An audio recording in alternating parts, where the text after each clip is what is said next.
Après avoir été maître de conférence pendant plusieurs années à l'université de Cergy-Pontoise, il est depuis l'année dernière, il est en plein dans sa deuxième année, professeur de littérature française à l'université de Rouen.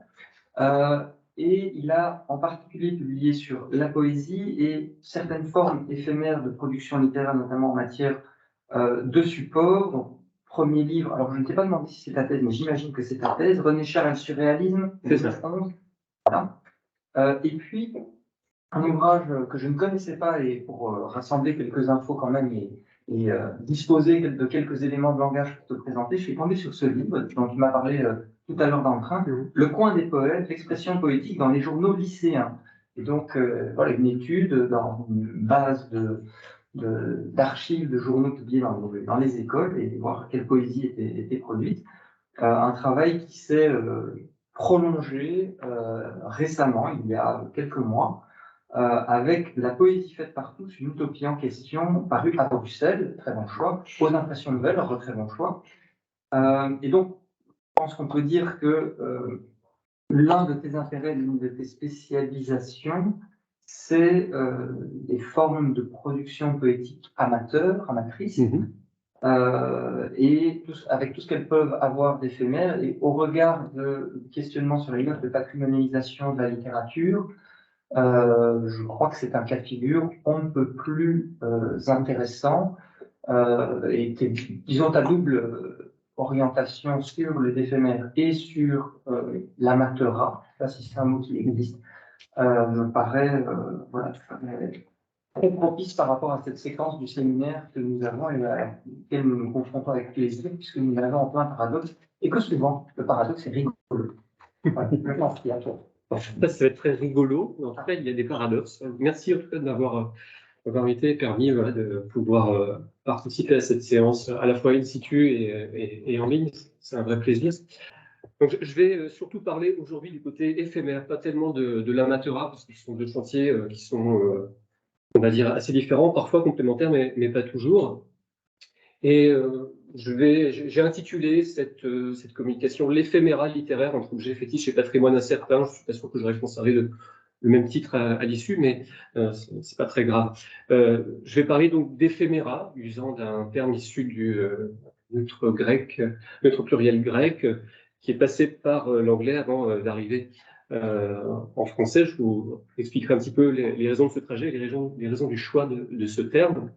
Alors la question qu'on me pose toujours, puisqu'en fait j'ai co-animé un programme de recherche sur les éphémères ou les éphémères depuis maintenant 10 ans, qui a été lancé. Et c'est un petit peu de ces résultats et de ces acquis dont je voudrais vous parler. C'était le premier paradoxe, animer un aussi long programme sur les éphémères. Oui, alors avec des éclipses, mais bon, on tient bon, il y a un petit réseau qui s'occupe de ces questions-là. Et je voudrais, l'occasion m'est donnée aujourd'hui plutôt de réfléchir à cette dimension d'éphéméra littéraire, puisque les éphémères sont une famille extrêmement large, seulement très partiellement la littérature, et c'est aussi l'occasion pour moi de mettre sur le papier, de mettre en voix aussi des réflexions, et peut-être que vous m'aiderez aussi à les affiner. Et la question qu'on me pose toujours, souvent posée en parlant des éphémères ou des éphéméras, c'est qu'est-ce que c'est concrètement? À quoi ça renvoie?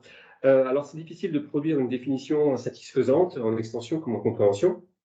Alors, pour vous donner un essai de définition, je vais accumuler des exemples avec un côté inventaire à l'après-vert, ou alors vous vous souvenez l'espèce de classification un peu chaotique des animaux par l'encyclopédie chinoise alléguée par Borges, qui était reprise par Foucault. Donc, au menu des éphéméras, vous pouvez avoir des menus, justement, des affiches, des tracts, des prospectus, des brochures, des cartes postales, des cartes de vœux, cartes d'invitation, des faire-part, des étiquettes, toute la vaste famille également de ce que les imprimeurs nomment travaux de ville. Et des stèles de table, comme on arrive à bien se dire, avec un poème. Avec un poème. Donc, il y avait un éphéméra littéraire lors de notre déjeuner tout à l'heure, mais cela va rester de l'ordre d'une anecdote privée. Nous n'en dirons pas plus. Maintenant.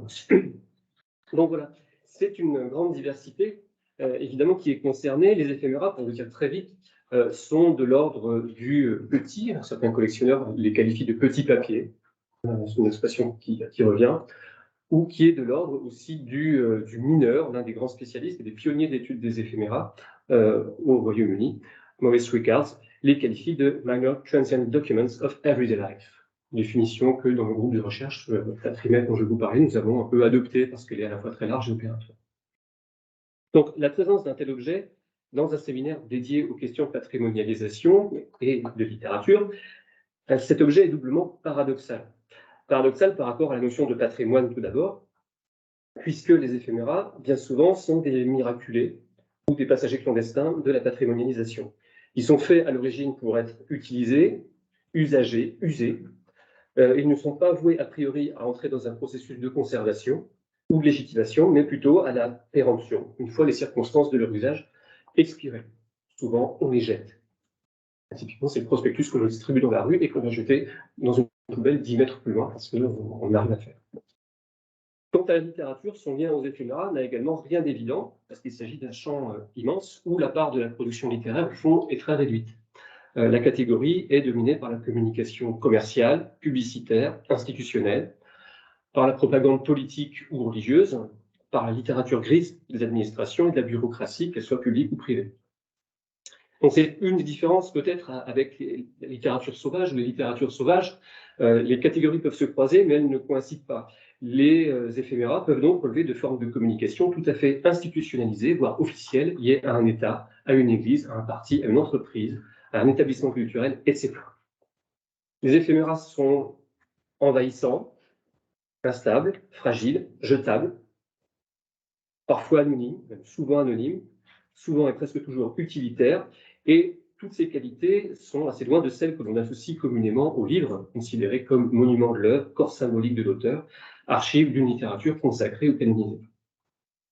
Pour essayer de dénouer cet objet paradoxal et les paradoxes de la patrimonialisation, de la littérarisation des éphéméras, il faut revenir peut-être un petit peu sur la constitution de cette catégorie documentaire. Et je vais commenter ici le choix même du mot éphéméra, qui constitue en réalité un emprunt à l'anglais.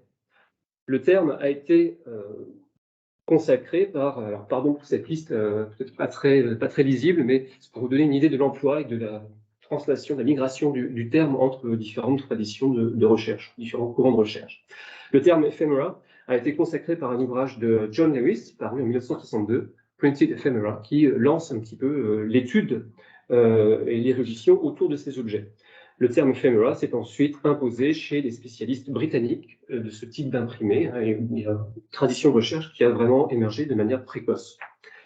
Ces objets ont été étudiés par le biais de l'histoire de la typographie et des techniques graphiques, mais aussi dans la perspective plus globale d'une histoire sociale et culturelle. Ce qui a abouti au Royaume-Uni à la création d'un laboratoire dédié. Il y a un Center for Ephemera Studies à l'Université de Reading. Université qui a publié en 2013 un thésaurus des termes liés aux éphémères en anglais, dont l'équivalence sera bientôt disponible en français. Alors c'est sous la forme francisée que le terme apparaît dans l'Hexagone, avec un livre essentiel, fondateur à plusieurs égards, que Nicolas Petit, qui était conservateur à la Bibliothèque Sainte-Geneviève, publie en 1997, L'éphémère, l'occasionnel et le non-livre. Les chercheurs et les conservateurs français vont tantôt parler d'éphémère au singulier, c'est le titre d'un revue de la BNF, numéro spécial paru en 2002, parfois au pluriel, comme dans un colloque de 2004 à Chambéry, puis dans les publications du projet de recherche Patrimef, la patrimonialisation des éphémères, dont je co-anime depuis 2013, avec Florence Ferrand qui en était à l'initiative. D'autres publications francophones conservent éphéméra, et conservent, francisent tout simplement éphéméra, comme dans le catalogue d'exposition de 2001 au musée de l'imprimerie de Lyon, ou comme l'ouvrage dirigé par Philippe Martin consacré aux éphéméras catholiques. Alors, j'ai longtemps parlé d'éphémère au pluriel, je choisis aujourd'hui la forme éphéméra, surtout pour lever une ambiguïté inhérente au français, où le mot éphémère peut confondre l'adjectif et le substantif, alors qu'en anglais, ephemera désigne clairement une catégorie documentaire et non une propriété applicable à n'importe quel objet. Par conséquent, il s'agit de déjouer une attente créée par la langue française. En réalité, les éphéméras ne sont plus éphémères. Ils avaient vocation à l'être, sans doute, mais l'éphéméra, lui, est une archive. C'est le résultat d'un processus de conservation, de sélection, de transformation d'un item en archive. Alors, on pourrait croire que cette patrimonialisation est paradoxale ou inflationniste, surtout dans le cas de tickets de métro, de papiers d'emballage, de formulaires administratifs, que sais-je. À y regarder de plus près, il me semble bien plutôt que les éphéméras ne sont pas des aberrations, mais des produits exemplaires du patrimoine. dont ils permettent justement de mettre à nu le caractère à la fois processif, constructif et évolutif. Je voudrais, pour progresser un petit peu, essayer une modeste tentative de définition des éphéméras. Je ne ferai pas le tour aujourd'hui, mais ce sont des matériaux qui sont évidemment précieux pour une histoire culturelle, du fait même de leur caractère circonstanciel. Les éphéméras représentent une catégorie vaste, floue, disparate, qui englobe a posteriori des objets très différents, que ce soit dans leur matérialité, dans leurs usages, comme dans leur diffusion. Face au risque du fourre-tout, on peut définir les éphéméras par la négative. Ce ne sont ni des livres, ils n'ont pas le volume du livre, ils n'ont pas son prestige, ils n'ont pas son autorité. Ce ne sont pas des revues, ils n'ont pas la régularité, comme le suggère l'opposition entre occasionnel, qui est un terme qui a souvent désigné une catégorie d'éphéméras publiés à l'occasion d'un événement particulier. Donc l'opposition entre occasionnel et périodique. Ce ne sont pas des manuscrits, puisqu'ils sont le plus souvent reproduits en série, selon différents procédés. Les principaux sont la typographie, mais il y en a d'autres, lithographie, etc. Donc, autrement dit, les éphémères ne relèvent pas de ces trois archives sur lesquelles s'appuient traditionnellement les études littéraires. Et pourtant, il ne faut pas exagérer la coupure. Il y a bien évidemment des liens, des passerelles, des porosités entre ces catégories. Les éphémères coexistent et interagissent en permanence avec les trois exclusions dont je viens de parler. Un livre peut porter une bande, contenir un prière inséré et avoir à son entour toute une série de documents annexes ou périphériques qui relèvent des éphéméras. Une revue peut fournir un bulletin d'abonnement, proposer un prospectus publicitaire ou devenir elle-même une publication tellement irrégulière ou fragile ou légère qu'elle peut basculer dans la catégorie des éphéméras. Tu as montré la revue de Potlatch où effectivement on pourrait être dans ce cas de figure. J'ai travaillé sur la poésie des journaux lycéens en France, les journaux scolaires. Typiquement, c'est une feuille A4, enfin, pliée en deux, photocopiée, qui pourrait aussi très bien passer pour un éphémère. Donc, cette frontière entre livre et non-livre, elle est de toute façon très poreuse.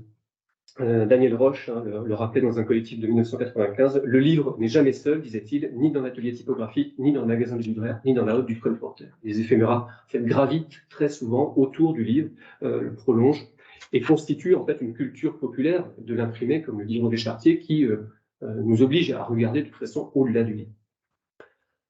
Alors, comment établir des critères de définition plus positifs Là, je vais m'appuyer sur, disons, les acquis ou les réflexions qui ont été formulées tout au long des rencontres scientifiques qui ont émaillé le projet de recherche Patrimef.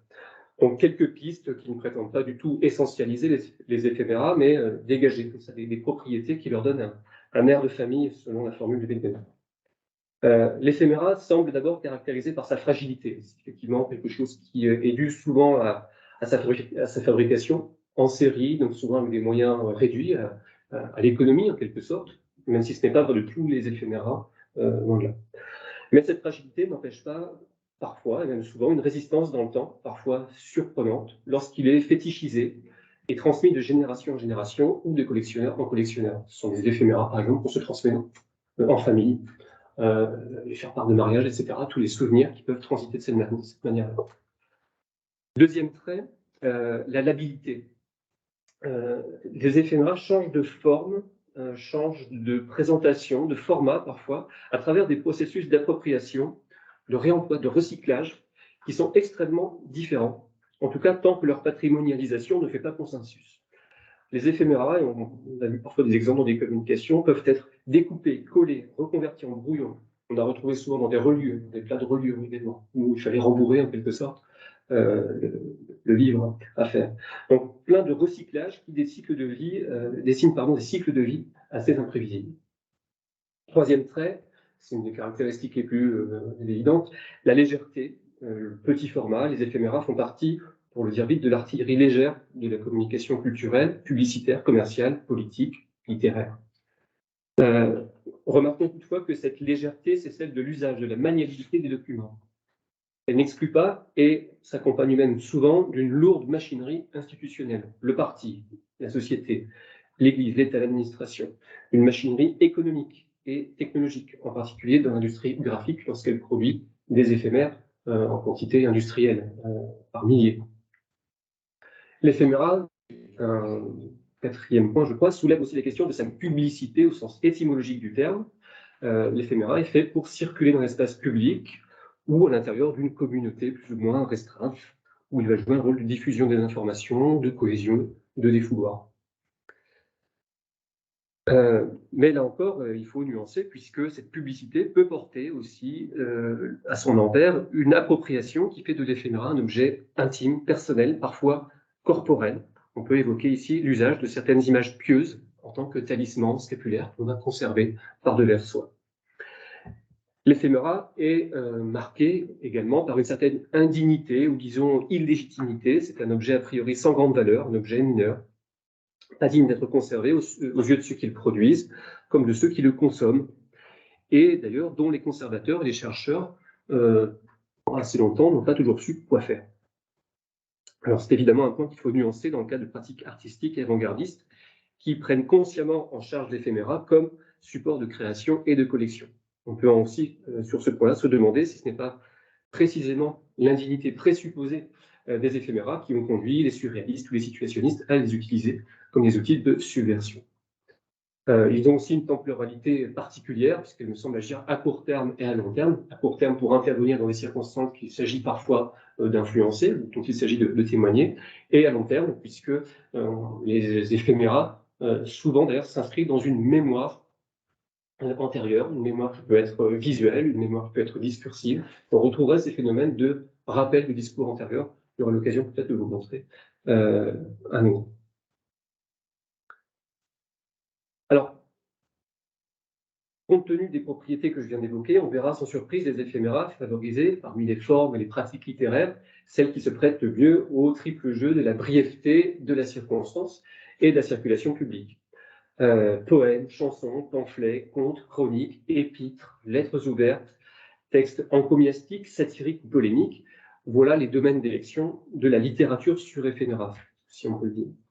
On peut voir le témoignage de ces tendances dans quelques-uns des corpus qui ont été les plus connus, les plus étudiés, à commencer par celui des Mazarinades de la Fronde, qui ont été étudiés par Christian Jouot, qui sont désormais répertoriés sur une base de données, projet Mazarinade.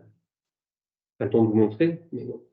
En tout cas, c'est très présent. On peut aussi songer à la littérature de colportage, ou une partie de la littérature de colportage, aux livrets de la Bibliothèque Bleue, qui ont été édités par Lydie Andriès et Geneviève Bollem, et également les tracts et documents surréalistes que tu as évoqués, qui ont été rassemblés par José Pierre.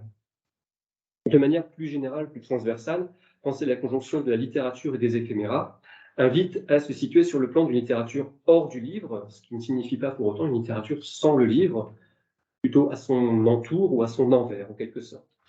C'est une littérature très majoritairement imprimée ou lithographiée, qui est apte à une diffusion de la main à la main, et oserais-je dire au corps à corps, tant les éphéméras s'infiltrent dans nos vies quotidiennes, dans nos poches, dans nos gestes. Ce sont des imprimés, mais des imprimés que l'on chiffonne, que l'on griffonne, qui peuvent aussi et surtout prendre voie par la lecture, le chant, l'oralité. Il faut songer ici, dans la France de l'Ancien Régime, par exemple, à la diffusion de couplets, de pamphlets, de poésie polémique ou satirique, sous forme de feuillets, de brochures. Pensons aussi à la dissémination de la littérature de colportage jusqu'au milieu du XIXe siècle, à l'importance de ce que Jean-Yves Mollier nomme la littérature de trottoir dans Le Camelot et la rue, ou encore la circulation sur feuilles volantes de chansons, de complaintes populaires, pratiques encore courantes jusque dans la France du début du XXe siècle, comme en témoigne le travail de Jean-François Henzen et sa base de données sur les complaintes criminelles qui sont ici répertoriées à l'écran. Donc les éphéméras sont des écrits, les éphéméras ont la parole, sont vocalisés, ils peuvent l'être en tout cas, mais ce sont aussi des images qui, comme telles, peuvent faire l'objet littéralement d'une idolâtrie ou du moins d'une fétichisation dont on trouverait les témoignages, dans le souvenir des bons points ou des images d'Épinal, souvent fétichisées, dans l'évocation par Rimbaud dans une saison d'enfer des enluminures populaires, ou encore, un exemple qui m'avait frappé, l'hôtel à Balzac qui est dressé par Antoine Doinel dans les 400 coups de François Truffaut, où parmi le petit bric-à-brac, on a des éphémères qui représentent Balzac, il y a aussi des cartes à jouer, des choses comme ça. Donc toutes ces propriétés des éphéméras peuvent être disponibles évidemment pour la création littéraire. Si on voulait cerner ces éphéméras littéraires, il faudrait situer cette nébuleuse à l'horizon d'une littérature publiée ou publicisée, imprimée, diffusée hors du livre, et les éphéméras littéraires croiseraient alors ce qu'Olivier Rosenthal et Lionel Ruffel ont appelé, dans un numéro marquant de littérature en 2010, la littérature exposée. Je ne lis pas la citation, mais voilà, à l'horizon en tout cas des éphéméras littéraires, on pourrait la considérer comme un type de littérature exposée, puisqu'une part des éphéméras littéraires, en effet, s'exposent, se diffusent dans la rue, sous forme d'affiches, de tracts, de placards, de papillons, ou dans des lieux de sociabilité littéraire et artistique, cartons d'invitation, programmes, flyers. Pourtant, les deux champs ne sont pas totalement congruents. D'une part parce que les éphéméras, loin de rompre avec la logique de l'imprimé, la déploient autrement que le livre, en disséminant l'écrit et l'image dans les échanges de l'agora, aussi bien que dans les usages de l'intime. Les éphéméras littéraires ne sont pas nécessairement de l'ordre de la performance, mais sont souvent, en revanche, de l'ordre du performatif. Ils accomplissent des actes de langage ou des actes d'image qui peuvent consister à louer, blâmer, instaurer, engager, défier, inviter. On peut, à cet égard, rapprocher les éphéméras littéraires d'un autre horizon qui est dessiné dans ce numéro de littérature, celui de la littérature contextuelle, dont David Ruffel avait fait état dans un article, faisant le lien avec l'art contemporain, avec le souci d'investir le champ social et d'y intervenir en tissant avec le public une relation de participation. Je passe sur ces points-là pour essayer de borner en quelque sorte l'horizon dans lequel on peut se situer pour comprendre les usages des éphéméras littéraires, l'usage littéraire des éphéméras. Alors, maintenant, peut-être un peu plus, pardon pour l'effet peut-être un peu catalogue, je voudrais livrer un modeste essai, cette fois de typologie des éphéméras littéraires, pour essayer d'entrer un peu plus dans les exemples concrets.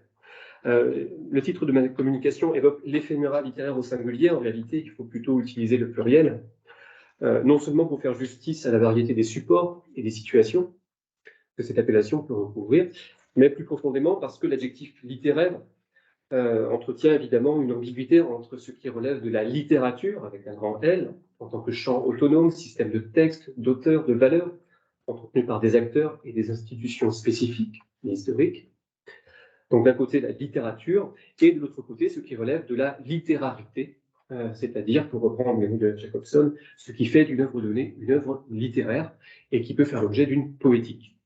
Voilà pourquoi, dans ma typologie bricolée, je distinguerai parmi les éphéméras littéraires ceux qui participent d'une pratique sociale de littérature, ou ceux qui manifestent l'existence sociale de littérature, et ceux qui suggèrent la possibilité d'une poétique du médium, une poétique de l'éphéméra qui exploite les contraintes, les possibilités matérielles de différents types d'éphéméras afin de nourrir des créations esthétiques. Donc, première grande catégorie, ce que j'appelais les outils d'une pratique sociale de littérature, qui regroupe des documents qui, sans être des œuvres ou des textes littéraires, au sens de littérarité, permettent aux œuvres littéraires, aux textes, aux auteurs d'exister, de circuler, de se faire connaître. Ces documents-là ne sont pas nécessairement produits par des auteurs, mais plutôt par des acteurs du monde littéraire en général, éditeurs, associations, clubs, théâtres, bibliothèques, collectifs. En somme, ce sont les éphéméras qui participent de la vie littéraire, de sa sociabilité, de ses institutions, de son histoire, en tant que support de publication, de diffusion et d'échange avec le public. J'ai distingué trois sous-ensembles, pardon pour l'habitude peut-être de la dissertation à la française, qui est pensée par trois. Tout d'abord, les éphéméras que j'appellerais du paratexte et de l'épitexte par référence à le travail de Gérard Genette dans Seuil, qui voit le paratexte comme cette frange qui accompagne le texte pour le présenter, dit-il, au sens habituel, mais aussi pour le rendre présent. Alors, les documents auxquels je pense ici relèvent plus particulièrement de ce que Genette nomme l'épitexte, qui regroupe, dit-il, tous les messages qui se situent au moins à l'origine à l'extérieur du livre. Alors, Genette se place sur le terrain du texte, évoquant ici les interviews, les entretiens, les correspondances, journaux, par lesquels se prolonge le discours auctorial. Moi, je plonge la perspective sur le plan matériel, en essayant de considérer les documents produits par le champ éditorial et qui accompagnent bien souvent la publication de livres ou de revues, prières d'insérer, bandeaux, bandes publicitaires, bulletins de souscription, jaquettes, tirés à part, prospectus, bulletins de souscription ou d'abonnement, etc. Mais aussi les documents relatifs à la promotion éditoriale, dossier de presse, présentation, tiré à part, documents publicitaires. Donc là, ici, vous avez des exemples de jaquettes ou de bandeaux détournés, une librairie parisienne qui s'était amusée à mettre des bandeaux relatifs à des ouvrages sérieux sur les livres pour enfants ou pour la jeunesse. Je ne commente pas davantage l'image. En élargissant un petit peu la focale, déportant cette fois de la référence du livre, dans une deuxième catégorie, je regrouperai dans un deuxième sous-ensemble tout ce qui relève d'une sociabilité ou de la vie littéraire, les documents de promotion, d'information, de sociabilité, encore une fois, produits par ce qu'on pourrait appeler, à la suite des mondes de l'art étudiés par Howard Becker, les mondes de la littérature. Donc des documents qui renvoient à des institutions, à des lieux, à des acteurs variés, musées, bibliothèques, associations, sociétés professionnelles ou savantes, théâtres, académies, universités, maisons d'écrivains, etc. Le fonctionnement de ces institutions se traduit aussi par des invitations, des faire-part, des brochures, des annonces, une documentation parfois proliférante, qui a un intérêt indéniable pour l'étude de la vie littéraire. Sous leur apparence anecdotique, ces éphéméras peuvent nous en apprendre beaucoup sur certains pans de la vie littéraire. Je vais ici répertorier, par exemple, des menus de banquets littéraires, ici un banquet Saint-Paul-Roux en 1909, ou bien le rôle des programmes de théâtre, par exemple ici des images qui viennent d'une exposition virtuelle organisée par la Société française d'histoire du théâtre, qui concerne un certain nombre de programmes, dont parfois la forme et la décoration peut aussi valoir son pesant de commentaires. En élargissant encore, des éphéméras qui dépassent le cadre des acteurs du monde littéraire et qui participent d'une diffusion publique de la littérature. Je songe, dans cette perspective, à la production de documents de circonstances émis à l'occasion d'événements liés à la littérature ou liés à des figures littéraires, fêtes, hommages, commémorations, inaugurations, qui suscitent à leur entour toute une documentation plus ou moins anecdotique ou inattendue. Donc là, on est dans une sorte de publicité de la littérature, de publicisation, de diffusion sociale, et on aboutit à des documents qui, par ailleurs, dans le cadre du réseau Patrimonialité, ont pu être commentés ou étudiés. Ici, j'ai juste pris l'exemple de la figure canonique, évidemment, de Victor Hugo, avec une liqueur de l'immortel qui a été produite au moment des funérailles nationales de Victor Hugo, et donc cette représentation d'Hugo, vieux père de la nation, barbu et chenu. Et on trouve même la tête de Victor sur des bacs de cigares, qui sont aussi un éphéméra qui a ses collectionneurs et qui a son marché. Donc voilà, on retrouve là aussi Victor Hugo. Donc une diffusion intermédiatique, en quelque sorte, de la littérature. J'emprunte ici à Jean-François Botrel un autre exemple, les déclinaisons de Paul et Virginie, qui, depuis sa parution, tout au long du XIXe siècle et encore au début du XXe, a connu une série de dérivations transmédiatiques, comme il le dit, sur toute une série de supports, des gravures, des images populaires, des partitions, des timbres, des billets de loterie, des éventails, des cartes de visite. Et donc, voilà, ce matériel.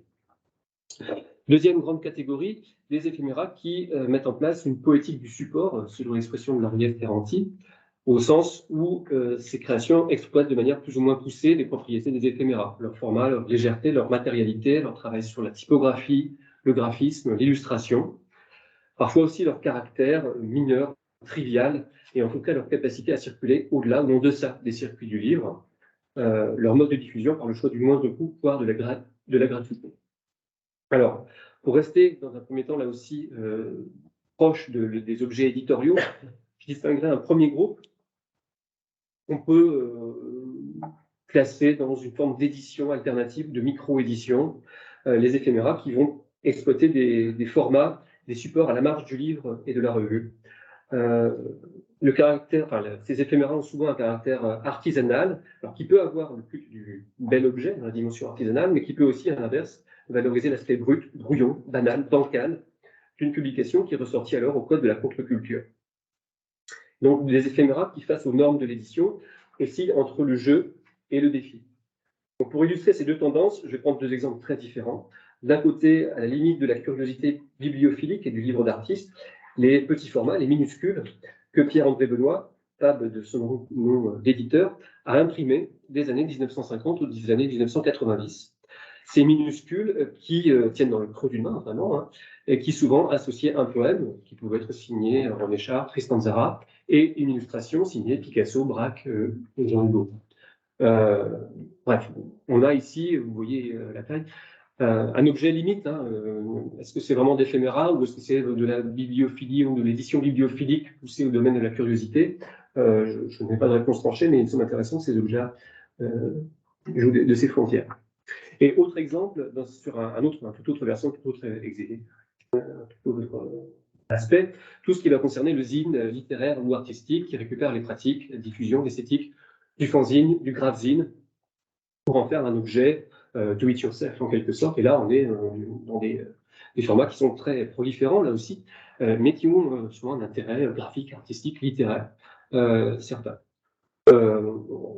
Une consultation, par exemple, du catalogue en ligne de la Fanzinothèque de Poitiers, qui est une des plus grandes collections disponibles en France, fait ressortir plusieurs centaines de titres qui font place à la poésie, à l'essai, au pamphlet, au polar, à la science-fiction, au roman horrifique ou érotique. Donc évidemment, dans ce cas, comme dans le précédent, l'aspect graphique est essentiel. Texte et images souscrivant volontiers à une esthétique punk, underground ou sauvage, qui joue des effets d'écriture manuscrite, de la tâche, de la photocopie, du photomontage, du bricolage. Donc le format du zine a pu servir de support alternatif à la revue poétique en quelque sorte, comme en témoigne par exemple Plan Fixe, un fanzine photocopié dont 3 numéros ont paru à Mulhouse en 1983-84, auquel a participé par exemple Julien Blaine. Un autre sous-ensemble de cette deuxième grande catégorie d'éphéméra peut se ranger sous la bannière d'une poétique de l'affichage littéraire, de l'exposition publique de la littérature. Et donc, on songe ici aux éphéméras littéraires destinés à la dissémination dans l'espace public, dans la rue, sous forme de flyers, d'affiches, de tracts, d'autocollants, de chansons imprimées, de brochures, de libelles, etc. Ce sont en particulier ces documents qui, me semble-t-il, ont une portée pragmatique, performative. Il s'agit de projeter le texte littéraire dans l'espace social, mais aussi de refaçonner les termes du débat social, d'en contester les présupposés ou d'en orienter le sens auprès des lecteurs ou des spectateurs. On pourrait parler à cet égard de propagande littéraire, propagande si on remonte au sens étymologique du mot qui renvoie à la propagation d'une doctrine, d'une parole ou d'une image. Alors évidemment, les avant-gardes du XXe siècle ont été particulièrement fertiles en la matière, avec voilà, des papillons, des affiches, des cartes postales, des manifestes. Vous avez ici une sélection de documents surréalistes qui peut en témoigner, mais aussi tout ce qui va relever du poème affiche, avec ici à droite une création de Raoul Haussmann, un poème affiche, et à gauche une création du poète concret brésilien Haroldo de Campos, Luxo Lixo, qui est composé avec les caractères d'affiche un peu désuets, et le mot Lixo, ordure, si je me souviens, est composé avec le terme luxe, luxo, donc une espèce de poésie à la fois spatiale, visuelle et fondée sur la plasticité du mot et des mots. Donc les mouvements de poésie concrète et ou visuelle qui ont évidemment exploité le format des éphéméras pour leur création verboplastique. Dernière famille d'éphéméras littéraires qui me semble présenter un fonctionnement spécifique, ce sont des éphéméras qui tendent à ressembler aux vrais éphéméras du quotidien, tout en constituant bel et bien des modes d'expression ou d'intervention dans le champ littéraire. En somme, ce sont des créations qui avancent masquées, qui relèvent d'une esthétique du détournement, pour reprendre un terme très situationniste, ou d'une poésie ready-made, j'emprunte évidemment l'expression à Gaëté là. Il s'agit alors de détourner les éphéméras habituellement produits dans le champ publicitaire, commercial, politique, de les détourner et de les réemployer. On pourrait assigner à cette pratique du détournement une double origine symbolique. D'un côté, Apollinaire, qui, dans Le Musicien de Saint-Méry, affirmait « rivalise donc poète avec les étiquettes des parfumeurs », et de l'autre, Marcel Duchamp, qui semble l'avoir pris au mot, en créant le ready-made rectifié eau de voilette par Delahaye. Donc vous avez ici une photographie à gauche. Et le surréalisme n'a cessé de se réapproprier le domaine de la réclame, qui est une catégorie importante évidemment pour le mouvement, et les outils de la communication politique et ou commerciale, avec la fameuse production de Papillon, parodique, en 1924, que vous avez ici à droite. La carte postale est également l'objet de détournements réguliers, comme dans la série de 21 cartes postales estampillées « Carte postale surréaliste garantie », qui avait été éditée en 1937 sous la houlette de Georges Junier. En 1951, c'est la publication du Bulletin noir. Et là, les surréalistes interviennent dans la campagne des législatives en France, pour transformer le bulletin de vote en publicité pour l'abstention et en dénonciation anarchiste des limites de la démocratie représentative. On peut aussi évoquer certaines contrefaçons lancées par les surréalistes de Belgique, avec par exemple l'affiche électorale Votez SAD, réalisée en 1964 par Tom Gutt au nom du Parti surréaliste de Belgique.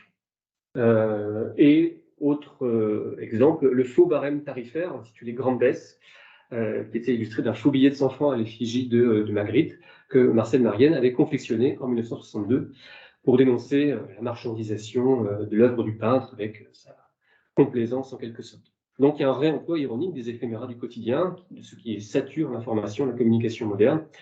Tout cela se prétend de manière assez aisée à cette reconduction de l'art dans la vie qui, selon Peter Burger, caractérise le projet avant-gardiste. Est-ce que j'ai encore un petit peu de temps? Alors, autre exemple, je vais passer là-dessus, mais ça c'était une réutilisation. Je vais essayer de conclure ce côté un petit peu plus patrimonial, en quelque sorte, de la chose. Cette vaste production d'éphéméra, elle est plus ou moins connue, plus ou moins documentée, plus ou moins patrimonialisée. Il y a une gradation, en quelque sorte. C'est pour ça que je parle de patrimoine, de patrimonialisation incertaine, puisqu'elle est inégale. Certains corpus ont très tôt été archivés et valorisés, à commencer par celui des productions avant-gardistes, tout simplement parce qu'il y a eu très vite des processus d'auto-archivage de la part des acteurs du mouvement, qui les ont conservés, qui les ont estampillés comme tels. En décembre 1929, la révolution surréaliste fait paraître une bibliothèque surréaliste dans laquelle sont mentionnés la série des papillons qui avait été publiée en 1924. Donc tout cela, ensuite, on peut suivre le fil de la révolution surréaliste à l'histoire du surréalisme de Maurice Nadeau, qui publie à la suite une série de documents surréalistes, jusqu'aux tracts et documents, tracts surréalistes et déclarations collectives réunis par José Pierre, qui sont ensuite numérisés dans la base de données du site Mélusine. Les papillons Dada, eux aussi, ont suivi un chemin similaire, des collections particulières, publications ontologiques, les documents Dada dans les années 70 par Michel Semouillet, puis accessibles en ligne via la Digital Dada Library, mise en ligne actuellement. D'autres corpus ont pu être valorisés grâce à leur lien des circonstances historiques majeures. J'ai évoqué le cas des Mazarinades, qui est l'objet d'études, d'analyses, qui les rendent en quelque sorte visibles et qui permettent la création de sites ou de bases de données. D'autres corpus ont là aussi bénéficié d'une forme de légitimation, comme par exemple les canards, les occasionnels. Donc je passe là-dessus.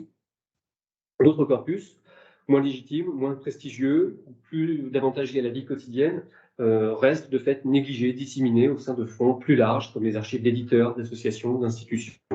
Je parlais des journaux scolaires français, par exemple, qui sont, qui pourraient être une mine de renseignements, qui ont été assez peu exploités, sauf dans le livre que tu as mentionné, mais qui, il faut dire, n'a pas eu un grand écho. Tu disais que tu avais du mal à trouver un éditeur. Oui, ces personnes, c'est de la poésie et des journaux scolaires, ça fait une double peine en quelque sorte. Donc voilà, mais c'est compréhensible aussi.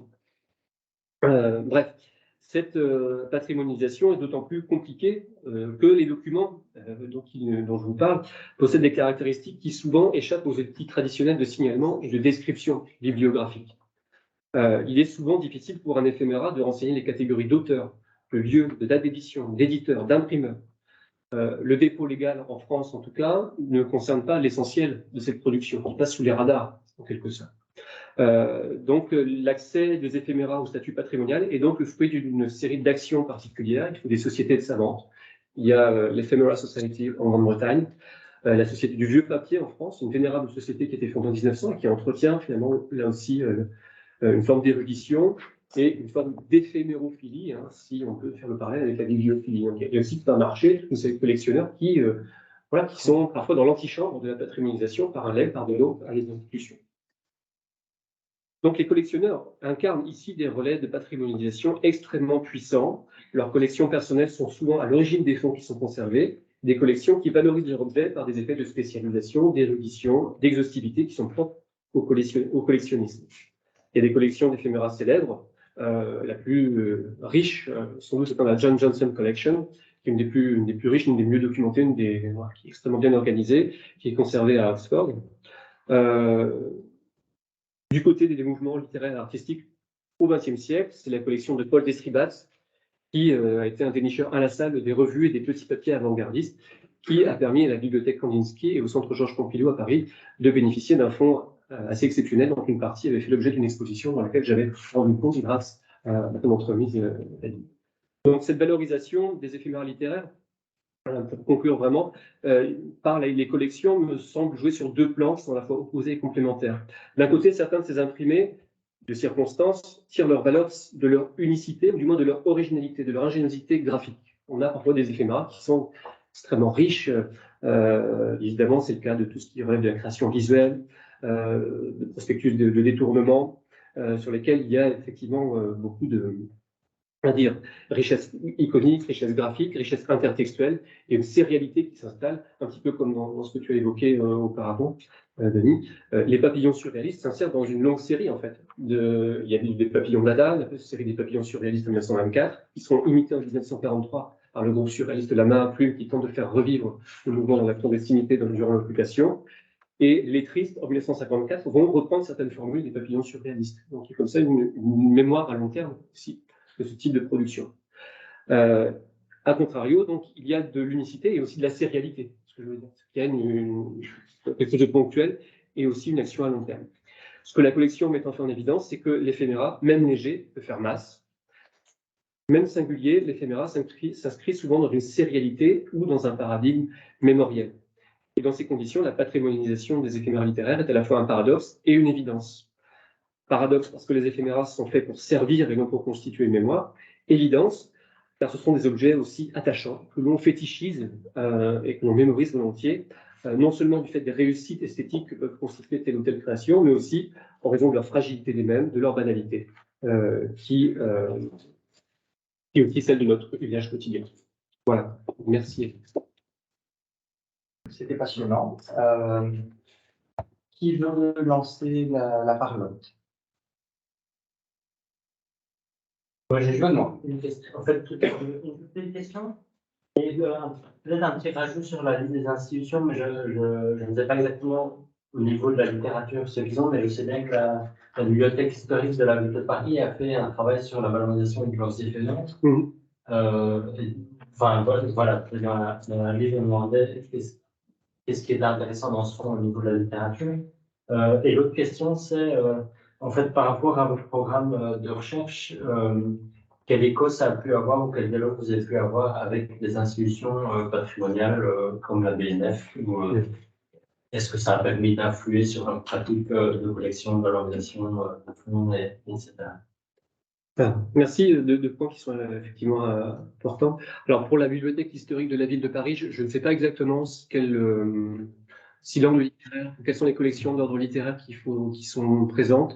En tout cas, l'une des responsables du fonds d'éphémères à la BHVP, qui est Séverine Montigny, elle fait partie de notre programme. Elle travaille en particulier sur la constitution d'un thésaurus des termes concernant les éphémères en français. Il y a l'équivalent côté anglais, et donc on veut le faire pour le côté francophone. C'est un terminologie pour en parler, pour désigner les différentes catégories. Pour désigner les catégories. Et c'est même la deuxième question qui a été posée, c'est qu'en fait, dans le projet, ont été très vite associés des conservateurs, des gens travaillant dans des bibliothèques, dans des musées, dans des archives, qui ont beaucoup d'éphéméras dans leur fonds et qui ont souvent un problème pour le signaler, pour décrire tout simplement ces objets.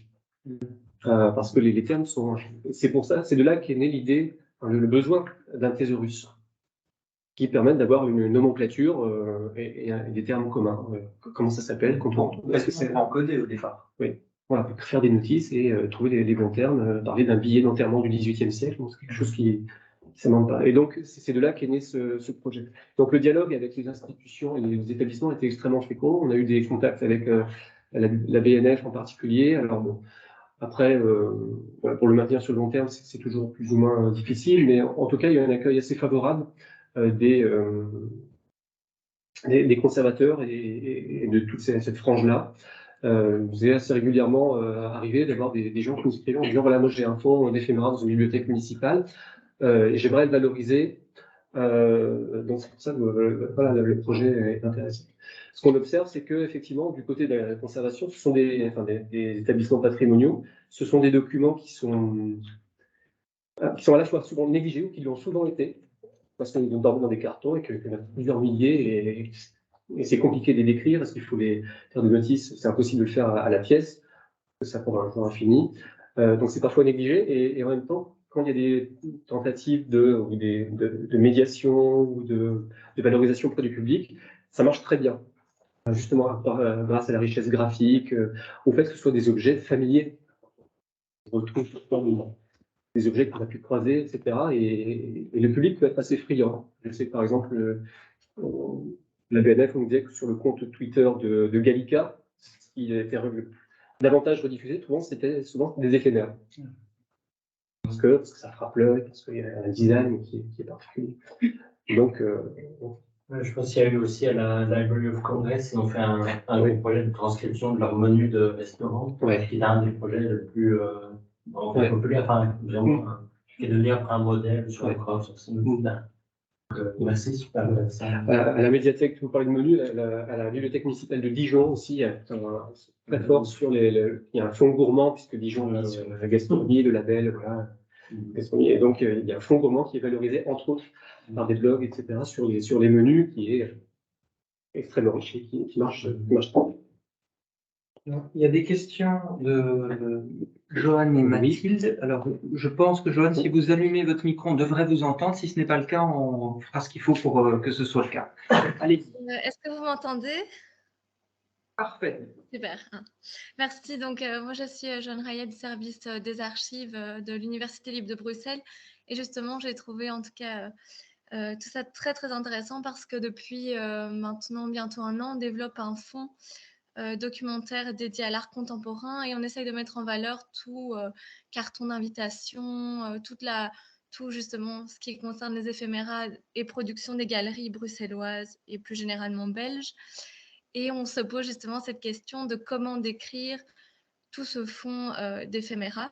Alors pour l'instant, on a décidé de faire ça, de mettre tout ce fonds en valeur sur le catalogue des archives et donc de décrire ça à la pièce comme archive de la galerie. Mais là, je trouve ça vraiment intéressant ce que vous disiez au niveau du thésaurus. Donc, si j'ai bien compris, ces bibliothèques qui mettent en valeur ce type de fonds travaillent alors à la pièce, mais sur un catalogue de bibliothèques. Alors, ne travaille pas forcément à la pièce. Les retours que j'ai eus à la BNF ou dans d'autres institutions, à la Bibliothèque historique de la ville de Paris également, c'est que souvent la description est faite par lot. C'est-à-dire qu'il y a une série d'éphéméras qui peuvent être liés soit à un fonds ou à un imprimeur ou bien un collectionneur et des thématiques qui sont faites. Et donc la description est plutôt par lot. Voilà. Il y a aussi des projets qui sont assez intéressants. L'un des plus avancés, celui justement de la John Johnson Collection, où il y a vraiment beaucoup de rubriques qui ont été créées, mais c'était déjà au départ le fait de John Johnson, qui lui-même, en organisant sa collection, voilà, c'était aux années 1930 et 1950, me semble-t-il, avait lui-même réuni plus d'1 million de documents, les avait classés et organisés en plus de 700 rubriques, je crois, qui étaient thématiques, enfin, qui n'étaient pas forcément toujours cohérentes.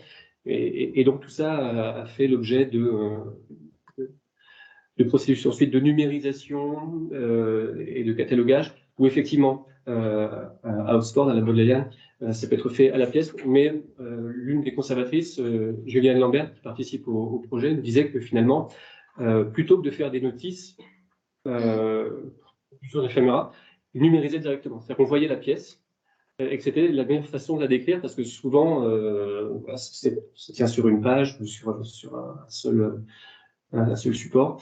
Et que pour les éphéméras qui jouent de cette dimension visuelle, justement, on pouvait se passer entre guillemets de description. Mais ça suppose après une artillerie et puis des partenariats, des projets qui ont été assez lourds. Je veux bien croire. Merci. Et alors, ce thésaurus, il est exportable? Il existe déjà concrètement? Alors, la version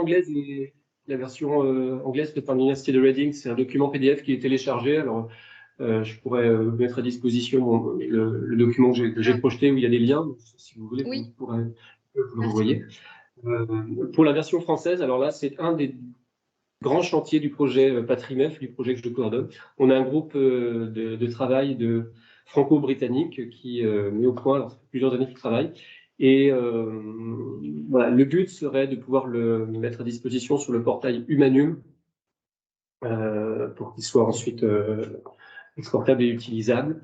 Mais il faut qu'on trouve encore un peu d'argent pour conclure la chose. Donc voilà, j'ai déposé des demandes de dossier pas plus tard que ce mois-ci, des demandes de financement. Et voilà, si elles aboutissent, nous aurons une fin plus précoce. Ben, je vous remercie beaucoup. Mathilde? Merci. Ah, j'ai un retour. Excuse-moi, je m'entends. Merci en tout cas, Olivier, pour ta communication. Vraiment passionnante. À t'écouter sur les politiques de conservation de ces éphéméras et sur les différentes formes d'exposition que tu as aussi évoquées. Je me demandais si tu pouvais voir évoluer les angles adoptés pour l'exposition ou la valorisation de ces éphéméras. Est-ce qu'ils sont exposés pour eux-mêmes ou à l'appui d'une exposition qui aurait des pièces plus canoniques et dans ce cas, les éphémères sont un peu secondaires? Ou bien est-ce qu'ils viennent illustrer une thématique? Est-ce que tu vois une évolution des stratégies dans le sens d'une valorisation des éphémères pour eux-mêmes? Je dirais oui, mais très doucement. Voilà. Alors, il y a eu toute une période où, très clairement, ça restait dans les cartons et il n'y avait pas vraiment d'intérêt. Alors, les éphéméras, dans beaucoup d'expositions, peuvent accompagner effectivement d'autres objets. Donc, une exposition littéraire, par exemple, qui va aux côtés de livres ou de gravures ou d'estampes un petit peu prestigieuses vont accumuler tous ces documents-là. Je pense aussi, c'était l'exposition Petit Papier du XXe siècle dont j'avais rendu compte, donc au Centre Georges Pompidou, où donc, toutes les salles du musée consacrées aux différents mouvements artistiques, futurisme, surréalisme, dada, etc. Donc, au milieu, en quelque sorte, dans les interstices des salles, en face des tableaux, des sculptures, des installations, on avait les éphéméras produites par le groupe, ce qui créait une espèce de dialogue et qui montrait bien aussi que la vie de ces groupes d'avant-garde passait par ce type de documents. Donc, du coup, c'était une sorte d'exposition temporaire dans l'exposition permanente. Une exposition temporaire dans l'exposition permanente. Et après la fin de l'exposition Petit Papier, eh bien, tous ces documents-là ont rejoint ensuite les rayons de la bibliothèque du fonds Paul Destribal. Les expositions autonomes, enfin, où les éphéméras sont là pour eux-mêmes, je me vois, enfin, plutôt dans des musées de l'imprimerie ou des choses comme ça, pas tellement du côté littéraire. Côté littéraire ou artistique, c'est plutôt un accompagnement d'œuvres, mais pour les historiens de l'imprimé ou des musées de l'imprimerie, c'est le cas. Mais on voit aussi des expositions virtuelles qui sont organisées et où là, effectivement, l'éphéméra, et souvent l'éphéméra, voilà, qui a un aspect visuel un peu chatoyant, un peu séduisant, peut être vraiment mis en valeur. J'ai un exemple peut-être d'exposition où ils avaient des éphéméras, des places vraiment très importantes. Et c'est précisément parce que c'était mis en place par une artiste contemporaine qui avait le contre-pied, c'était à Lumec, l'exposition de Valérie Mregen qui s'appelait, je ne sais plus comment, mais où il y avait des séries de cartes de visite d'auteurs célèbres, des kilos de cartes postales étalées au mur, enfin, toute une série de documents en fait auxquels on ne s'intéresserait précisément pas spontanément dans des archives de grands philosophes, de grands écrivains. Au fond, ce qui intéresse, c'est les correspondances et les manuscrits et ce genre de choses-là. Alors que là, il se trouve que ils ont tout gardé. Enfin, dans certains cas, ils ont tout gardé. Et du coup, le contre-pied qu'elle a pris, c'était de précisément s'intéresser à ces trucs-là. Je suis très fier sur des sièges orange, de montrer la carte orange de Jacques Derrida. Il n'y a strictement aucun intérêt à d'avoir sa photo. Mais voilà, mais c'est précisément l'attrait de l'exposition, c'était de prendre le contre-pied d'un attendu. Je m'interrogeais pour revenir à ce que tu évoquais tout à l'heure, le rapport entre les éphéméras et la micro-édition et le livre d'artiste. Parce que j'ai observé récemment, enfin, je ne crois pas que ce soit une tendance récente, mais c'est moi qui l'ai observé récemment, beaucoup de livres d'artistes qui empruntent à la forme des éphéméras, comme pour légitimer leur discours, soit parce que c'est un discours politique, soit parce qu'ils parlent de certaines marginalités, comme si le livre n'était pas suffisant, n'avait pas assez de poids pour véhiculer ce type de discours-là. Donc, c'est comme on n'avait pas. Voilà. Mais surtout comme si ça faisait ressortir justement cet aspect-là parce qu'on passait par la forme, je ne sais pas, du tract, par exemple. Or, ce sont des éditions qui n'ont rien d'éphémère parce qu'elles sont destinées à être pérennisées. Et certes, ce sont des petits tirages, mais si on parle aux artistes, souvent, c'est simplement parce qu'ils disent, bah oui, mais bon, qui va acheter ça, donc je ne peux pas en produire beaucoup. Sinon, ça aurait pu être un plus grand tirage. Et donc, je me demandais si tu avais eu l'occasion, dans le cadre de tes recherches, de te pencher sur ce côté légitimement de la forme de l'éphéméra qui rayonne sur d'autres types de publications. Dans mes recherches, non, mais je sais que dans le domaine du fanzine, et Claude pourra me confirmer, puisque vous m'aviez supervisé un mémoire de master là-dessus, c'était très frappant de voir, par exemple, que le passage par le graphzine, en particulier, donc tout le côté vraiment graphique design, était devenu une espèce de passage obligé, par exemple, pour des étudiants en beaux-arts, etc. Au terme de son cursus, il fallait faire son graphzine. Et c'était aussi une carte de visite à produire dans une carte. Et par ailleurs, on voit effectivement toute une production de micro-éditions, d'éditeurs d'art, de galeries qui vont effectivement repasser par ce format-là. Il y a un effet fanzine, plus ou moins un effet éphéméra, qui tient, je pense, à chercher une alternative à la caractère massif du livre, peut-être. Ouais. Ça correspond à ce que Jeannerat appelle la mémoire des formes. C'est toute une série de valeurs qui sont associées à des formes à un moment historique donné. J'imagine que ça a tendance quand même à changer. J'ai le regard des gens qui ont grandi avec l'apparition d'Internet, on n'a plus tout le même regard qu'il y a 20 ans là-dessus. Mais c'est ça en fait. Mais le fait de voir à chaque fois ponctuellement quelles valeurs sont investies, et puis selon les endroits où on met en valeur, où on exploite les objets en question, qu'est-ce qu'on a intérêt à leur faire dire, quoi. Et toute une autre question, c'est, tu parlais de génération numérique, etc. Le fait est de savoir s'il y a des éphéméras numériques. Les mesures, le tweet, le snap, etc. sont des éphéméras numériques. Mais ça, c'est une autre. Oui, pourquoi pas. Éric Chevillard publie l'autofictif. Et alors, c'est tous les jours, c'est un côté un peu éphémérique, justement. Tous les jours, il met 3 notules sur son blog. Puis à la fin de l'année, il efface tout ce qui a été publié. Seulement, ça devient un livre à ce moment-là. Et donc, il y a quelque chose qui devient tout sauf éphémère au bout d'un moment. Oui. Il y a un article connu sur la mémoire numérique qui s'appelle The Enduring Ephemeral, mais qui est assez proche là-dessus. Mais c'est aussi une réflexion qui est en cours sur la préservation, comment archiver le web social, etc. C'est une question, mais qui serait intéressante justement à confronter parce que ça pose un certain nombre de questions qui peuvent être transposables d'un domaine à l'autre sans doute.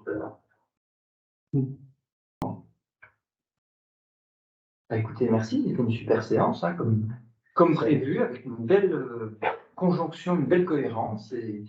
Et voilà, bravo à vous, merci à vous et merci à nous. Et portez-vous bien, tous et toutes, sur ce beau gros plan de parapluie coloré.